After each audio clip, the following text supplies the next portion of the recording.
Welcome to the first recorded episode of Psych Mind, which I guess is still the name. I haven't gotten the rebuttal, so I like it.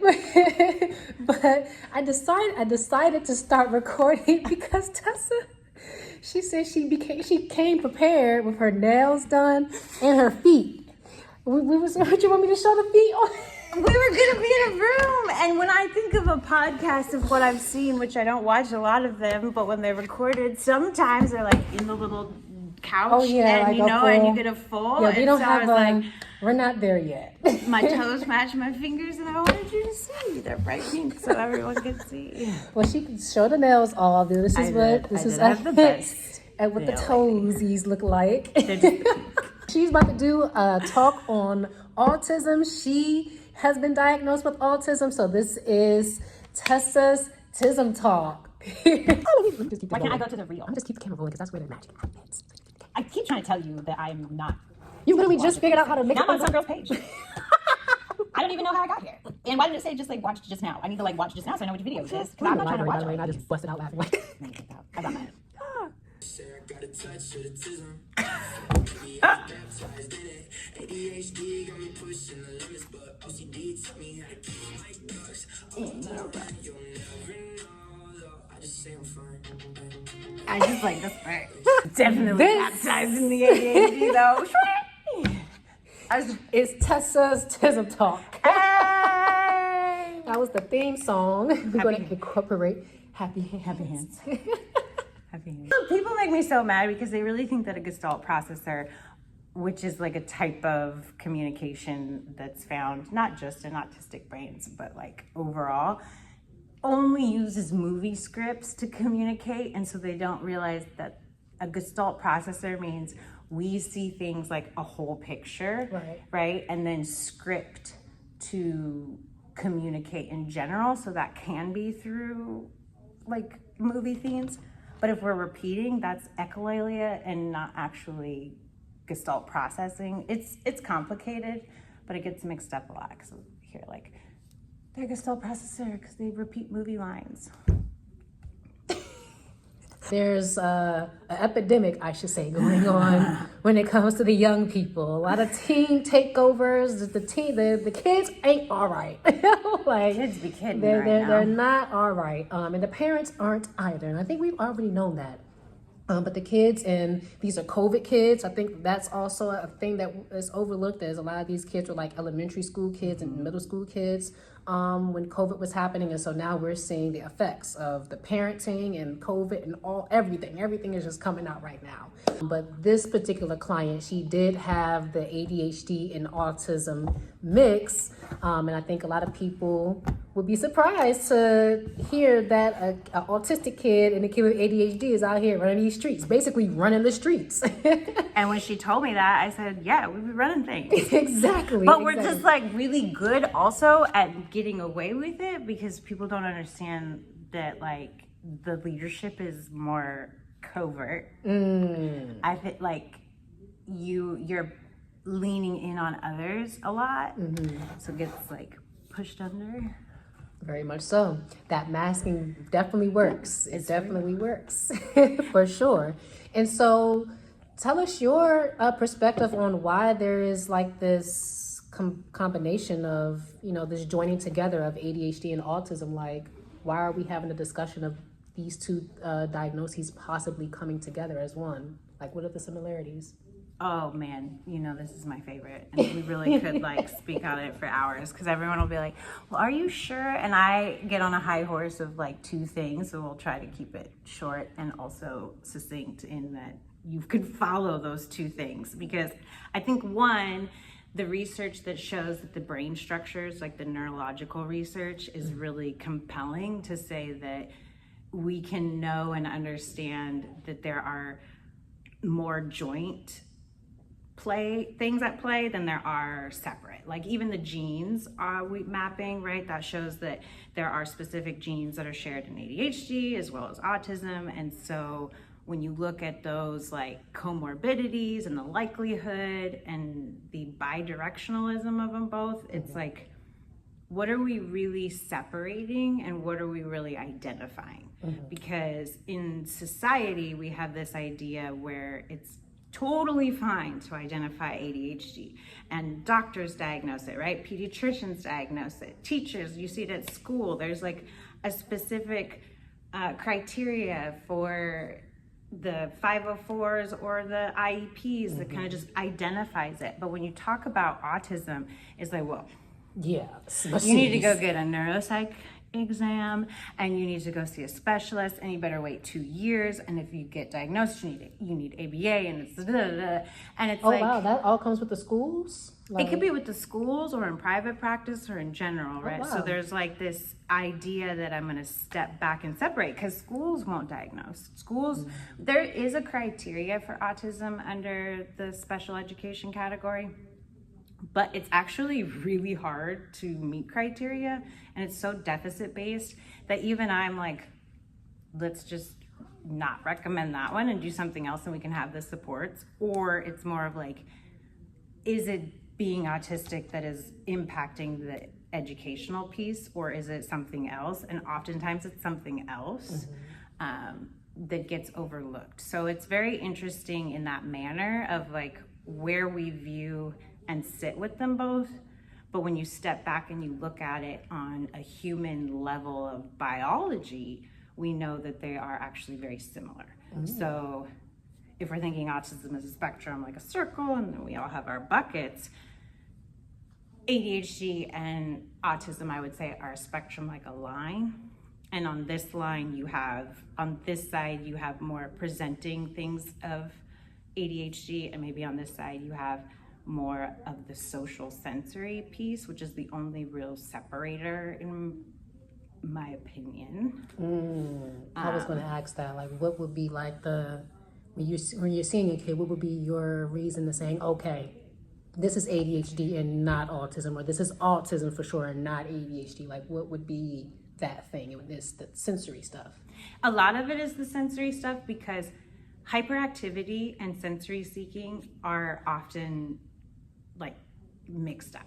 And I see that a lot, especially in our youth around here and in general, because when you are running around or you can't sit still, it's like, oh, that's hyperactivity. When in reality, you might be what we call hypoproprioceptive. So like you don't feel a lot in your body. The brain-body connection is lacking. And so you're always seeking input to kind of feel connected to yourself. So it's called grounding. So if kids like always moving and they need something, it's not that they're not paying attention, it's that in order to pay attention, they have to get that input so that then they can have an output.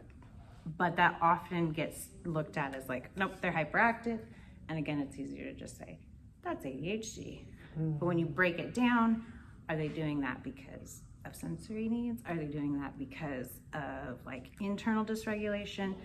I like to think of it as like, what is the root and the why of what is happening, not just what's happening. And so I think those are the two things. Cognitive scores are really good at kind of differentiating too. That's why I like testing and record reviewing of like what was difficult, because when there's working memory and processing speed impacts, you're like, ADHD. a lot going on. And so it's not always, right? Right. It's I think when I look back at when I first started, I was like, man, people that came to me as a student, I mean, I still think they got good diagnostics and I was learning, but now my reports are so much more robust about explaining it and even understanding like the discrepancies of differences within scores. So I like to nerd out on that and see, okay, where do we have this like core feature? What is the background history? And I don't think that a lot of people are like, well, it's trauma, you can't decide. But I think you can, because there are a lot of factors that trauma doesn't touch, like sensory wise. Like trauma doesn't necessarily make you not eat food when you're an infant. Right? Textures, there's clothing, the nuances, if you know them, and I think as an autistic person, it's just innate in me to know that those are differences. Right. And so people will question like, how do you know? And it's like, it might not even be my experience necessarily, but it might be my kids, it might be people I've diagnosed, it might just be articles I've read, but I can relate in ways. So I'm like, those are kind of the impacts. And social, I say that's a big one too, because ADHD by itself, like the social impact is more of, you get the term, this sounds like annoying, because you can't control yourself, right? And you kind of seem flighty.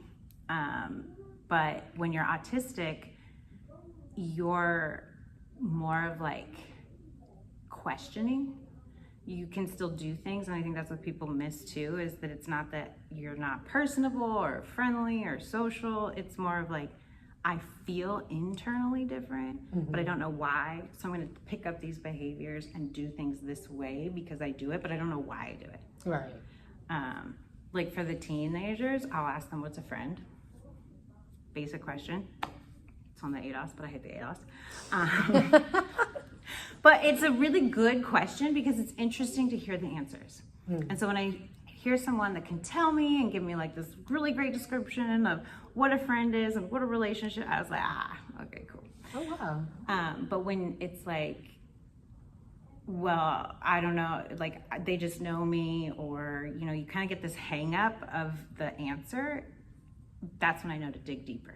So I have like a step, I guess in my mind, like a stepwise way of coming through it, because if you get this bucket, then let me go look and see if you fall in this bucket, and let me go see how you might fall in this bucket now that we know that this is affecting you, and just kind of follow it until I say, you know, I want to disprove myself. That's not happening. But if you keep telling me these things, I'm gonna be like, you're autistic. Right. So that happens a lot. Sometimes it surprises me, which I find interesting. Sometimes I'll come out of a evaluation and I'll be like, that's ADHD. And then I'll sit with it and I'll read like what other people say. And I'll be like, don't do that. No, and fight it. And then I'm like, but at the end of the day, I can't dispute evidence or history, right? Yeah. And if you meet that criteria, and if you are falling in the buckets of sensory and social and like peer conflicts and structure, rigidity, that concrete thinking of like, this is the way it is, and so this is what I do, and you can't really see outside of that even when you're developmentally past that stage, big indicator.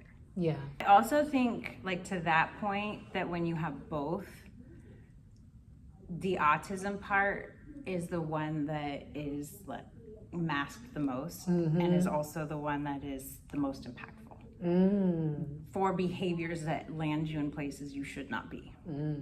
Because that's going to be the routine, the habits, the things. And what people don't understand is, just because you're autistic, again, it doesn't preclude you from having friends or from doing social things, right? But it also doesn't preclude you from breaking the law or lying. Like, just because, one, being justice driven is not a criteria, but it is like justice driven can be that someone did something to me and I'm gonna do something to them. I'm getting my own justice regardless. It doesn't mean I'm gonna follow the law to the letter of the law, right? And no one, especially like, the laws are crazy. It's never going to be about the legal part. And so there's that confusion of like, we talk about being justice driven, and it's like a moral type of justice more. It's because you don't even understand like societies. Why would I even go by these laws? And exactly, because I don't have a hierarchy. I don't care about your laws. I care about mine, and how your values are shaped and who shapes those are going to define that justice-driven aspect and how you present with it. Are you going to fight back? Because that's kind of what was taught to you as a child, of like, if someone hits you, you're gonna hit them back, right? If someone does this, they take something that's yours, you're gonna take something back. Right. So it's a give and take, a tit for tat. If that's what you're taught, your brain is rigid, right? This is how the world is. And one of the things that is really hard is when you're autistic, you can't see outside of yourself, which is why people say we're selfish and we don't have empathy, which is a lie, but it's misunderstood because it's not that I care deeply. I cry all the time for other people. Like, I can feel, but how I relate is going to be different because I just don't, my brain just doesn't think that way that people expect. And I also don't know how other people think. I had this case, he was very, very, very clearly autistic. And he said, doing the basque with him, and he was like, I don't know how people think of me. I don't know what my teachers think. I don't know if my parents are proud of me. How am I supposed to know that? And he was just very like upset that he was even why am I being asked these questions? Who knows that kind of stuff? No one knows that. And I was like, well, you know, people kind of feel like this generalized idea of what people think of them. And he's like, how? You don't understand. Like, why would I know that? And I thought about it and I'm like, it's very true. And it drives how we interact because some of us don't know how someone thinks. So we're going to be people pleasing. So I want you to think the best of me. I don't know what you think of me, but that's where you get the underlying anxiety or depression disorders that come in. So he like put into words what I think a lot of us feel, which is just, I don't know. I don't know. How do you know? No one knows. Right. Sometimes it's, why do I care? I think in the case of like the teens, like, why do I care? Yeah. I think autism and teen, like that mixture right there, it is so interesting. So they're definitely like the most interesting population I've worked with so far. This is why I get so mad about the curfews. You tell me I can't be out. Maybe before I wasn't gonna really be out, but now you tell me I can't, so now I'm gonna be out. Because bet. Like, and that's why I personally don't diagnose conduct disorder, period. Yeah. But when I find it in neurodivergence, I always write it up like, that is the like, you know, when their scores are higher in oppositionality, that also is an indicator to me. Like, are we really oppositional? Because when we think about it as adults, we can move as we want, right? You're not opposing me all the time. No one's gonna tell me that I can't eat 12 heavenly hunks out of the Costco size bag if I don't want to. Like, if I want to do that, I can do that. Right. But growing up, I didn't have any candy or sweets. Yeah. And I couldn't because I had to follow someone else's rules, which are arbitrary to my life. Right? As what bearing does that have on my mother if I eat 12 heavenly hunk pieces? Breaking it down now, well, the cost and also the health and all that, right? She sees things that I didn't see. Exactly. So to understand, like, to bring it back to parenting, I'll be like, try to bring in big picture to Braylon of things of like, this is why I give you these kind of rules, because the why matters. The why matters in order to keep that down. Because if you tell me just straight no, why? What's the worst that's gonna happen? Let me see for myself. Let me do this. Let me try this. Let me test this. And also, who are you to tell me? Period. And we have like this big autonomy when I think about it. I moved out when I was 17.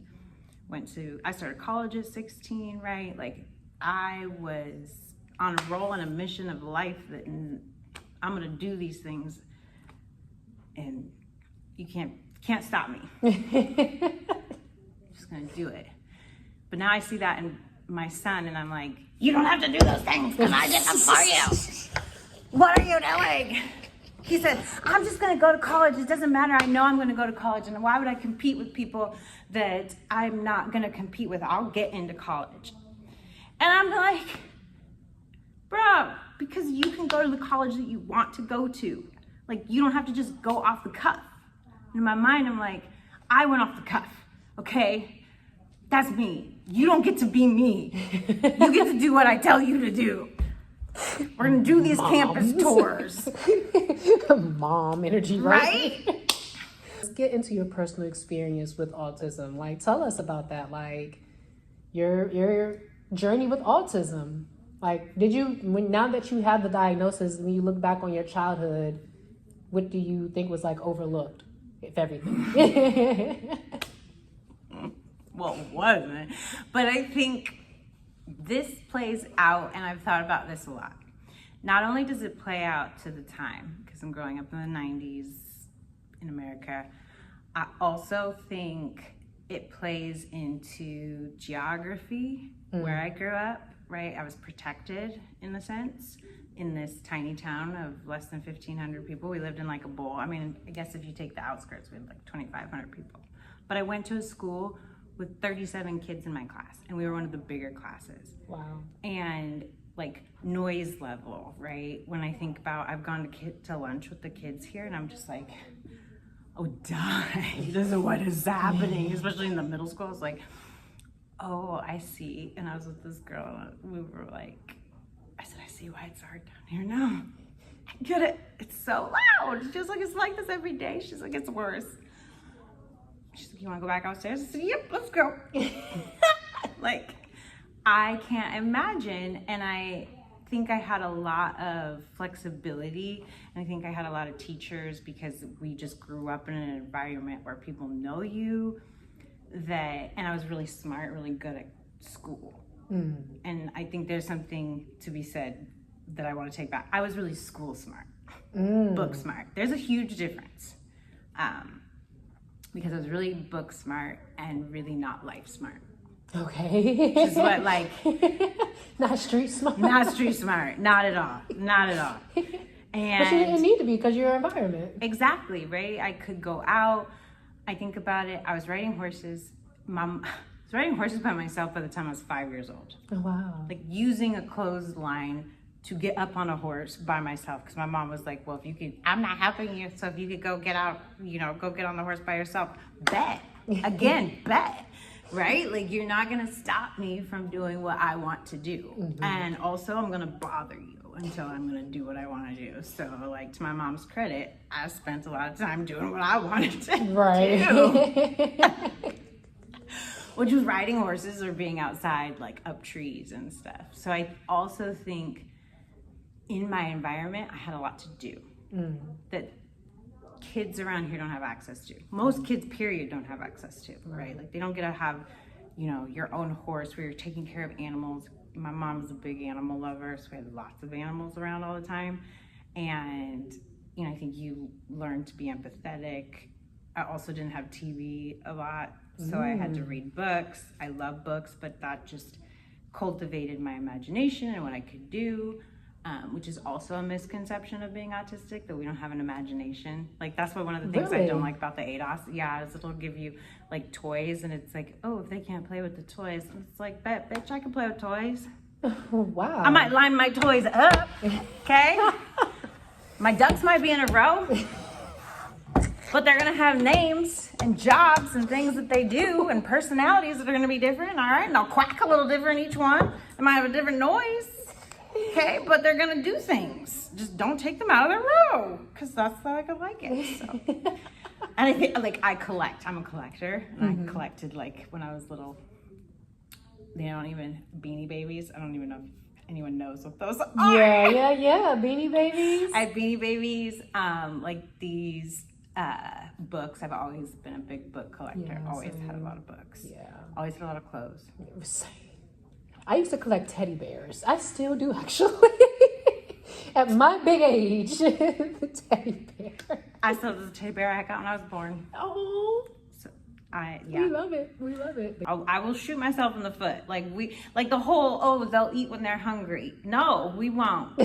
Okay? When I'm on a mission, I'm on a mission. Yeah. And but like, once a mind is made up, it's made up of these things. So again, I think that can go across the board for a lot of different things of being autistic, but we don't ascribe to the same things because we're not affected by the same things. If I can't feel my body and my processes, you might know I'm irritated because I'm hungry, but I don't give a flying fuck if I'm irritated because I'm hungry, because I don't know that I'm hungry. I can't feel that hunger. I'm in the process of doing something. Yeah. Right? Like, you just... you fight it. Right. But And what's up with the ADOS? I never had experience with it. What's your beef with the ADOS? so much.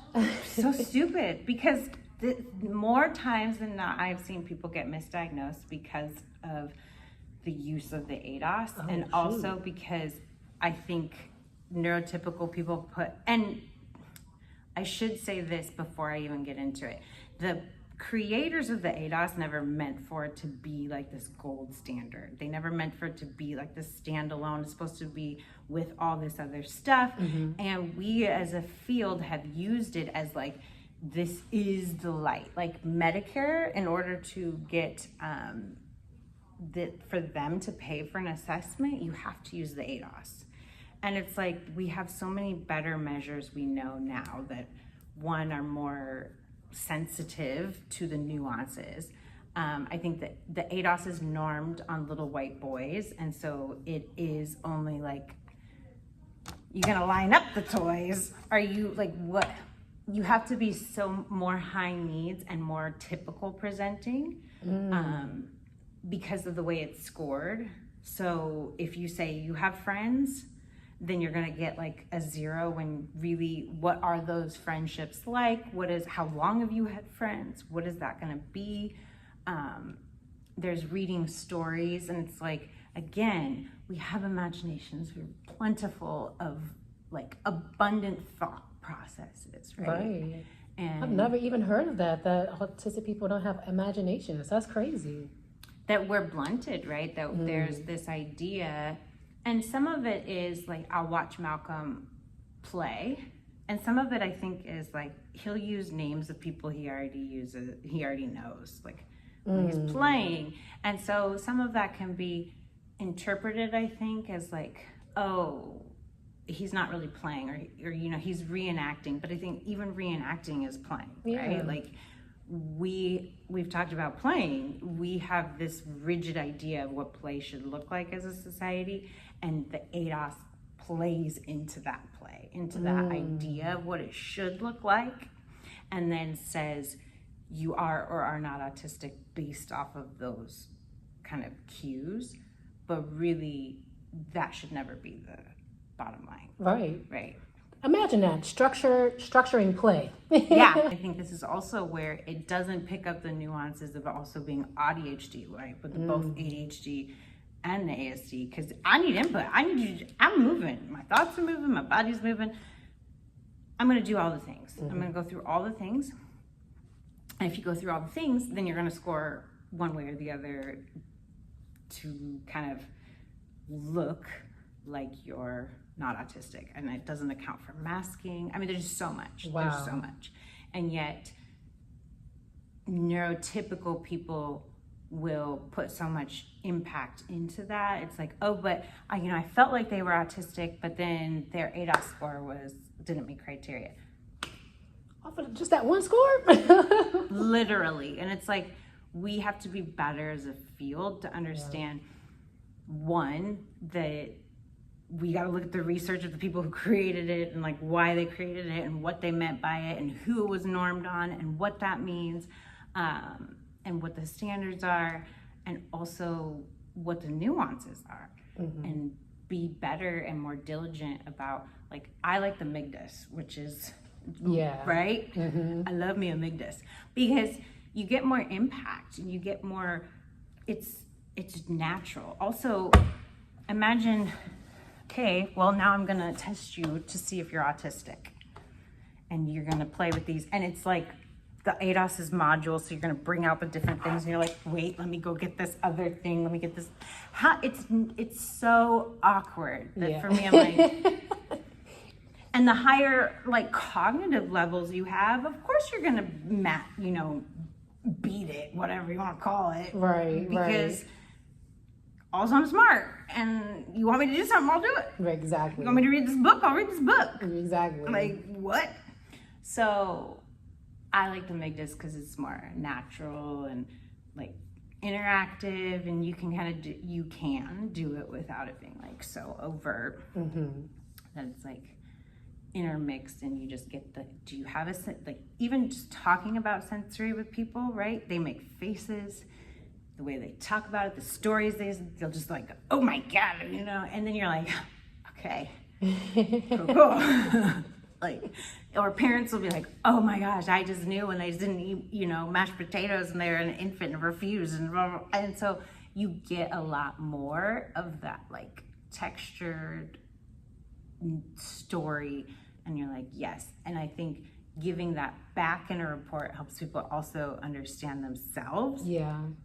Whereas with the ADOS, you're just giving them a number. Yeah. Do you think, like, what do you think will make it easier or harder to be an autistic person in this generation? Oh, I think it's a lot harder. Why? It's a lot harder. I think that how do I say this? Like, you're less able. It's more difficult to be on your own. It's more difficult to be doing the things that you want to do.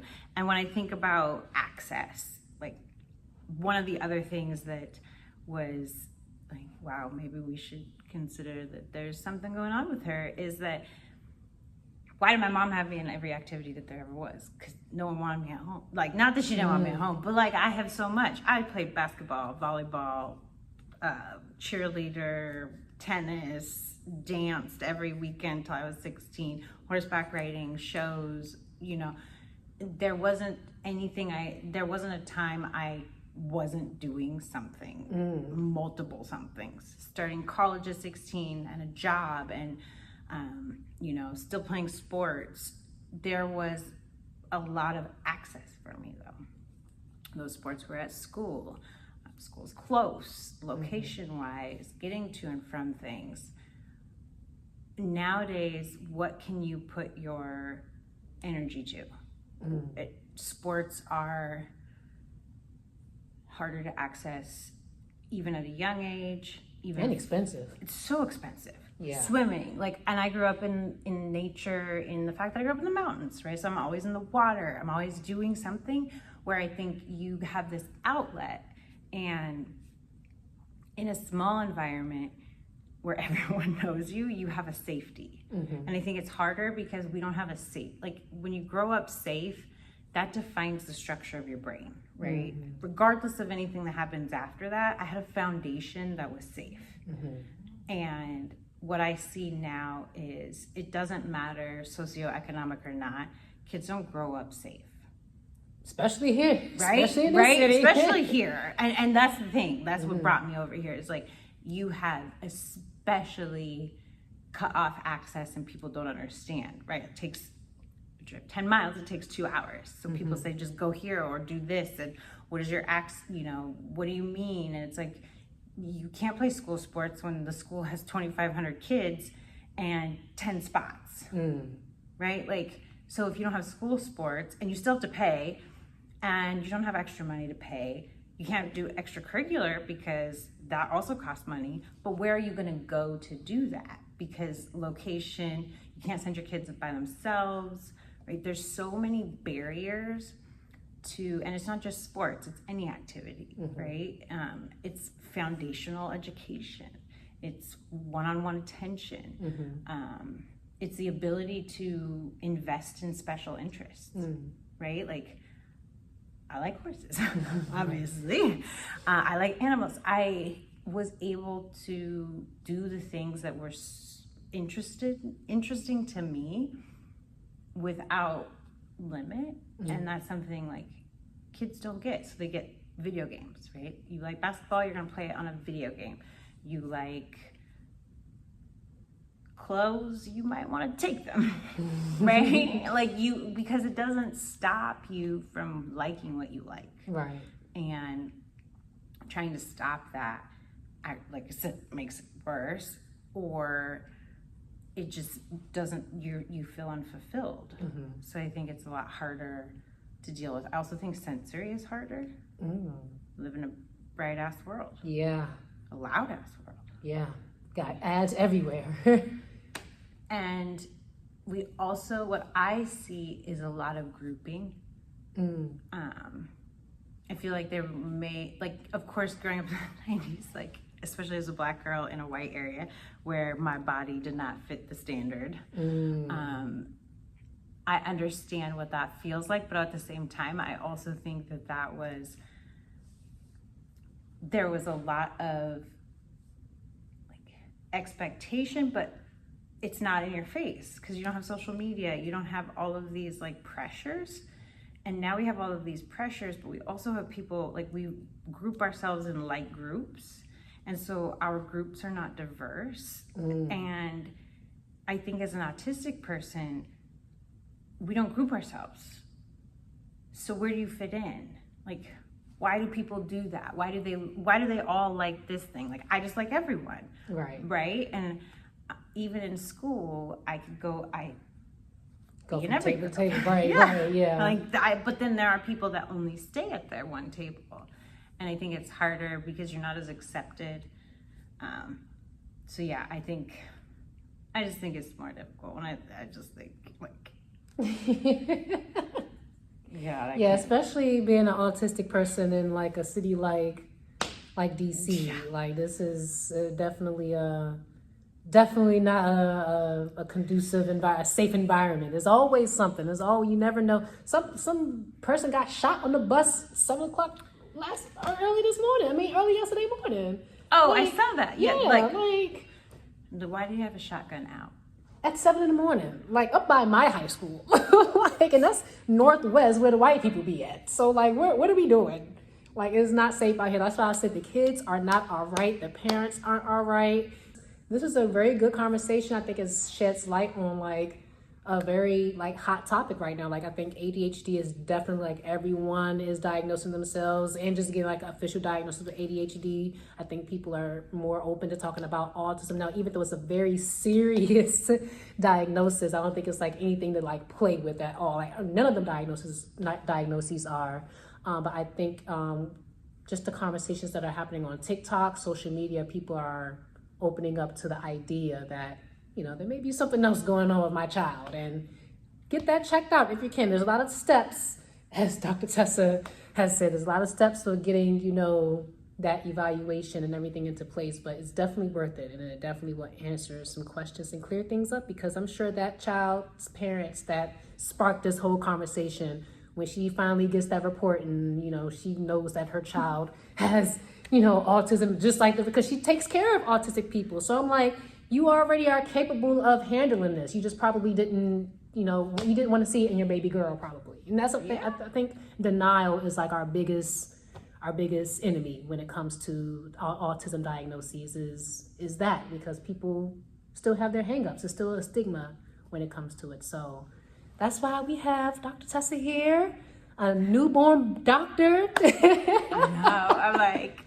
it's been such a short time, but so much feels like it has happened. I will say that I think if you can find a neurodivergent doctor, it makes it better, because I do see a lot of misdiagnosis from people who are, you know, or old doctors who have been in the field for a long time. Not to say anything negative, because it takes a lot to get here, and you know it, but the new research, the nuances, those are things that are, I want to say, less seen and adjusted to when someone's been in the field for so long, because you also just get in your groove and you're like, this is what I know and what I don't know, and I'm not going to change that. And I think that it's important, but I also want to end with, I absolutely do not believe that everybody is a little autistic, and it drives me crazy when I hear people say that, because it is like you're saying, it's serious. Like, people don't see the behind the scenes of the meltdowns of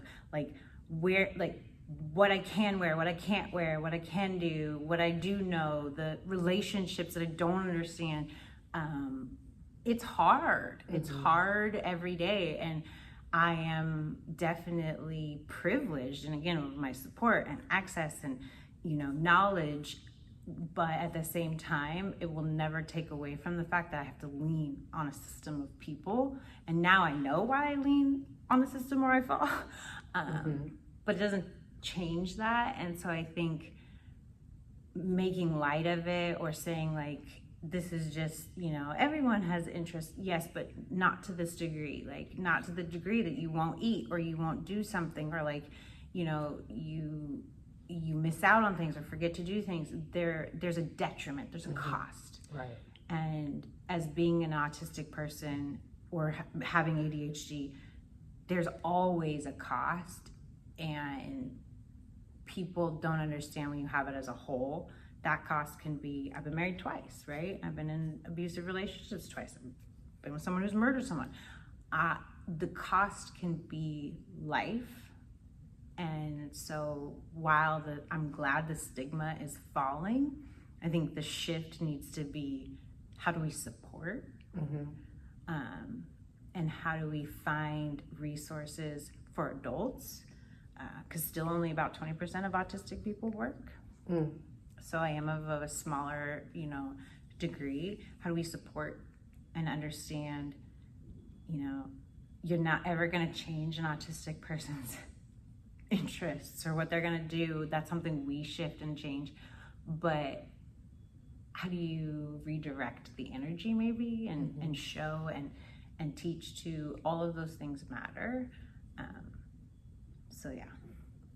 Amazing. For sure. So that is definitely a great place to stop. Happy hands.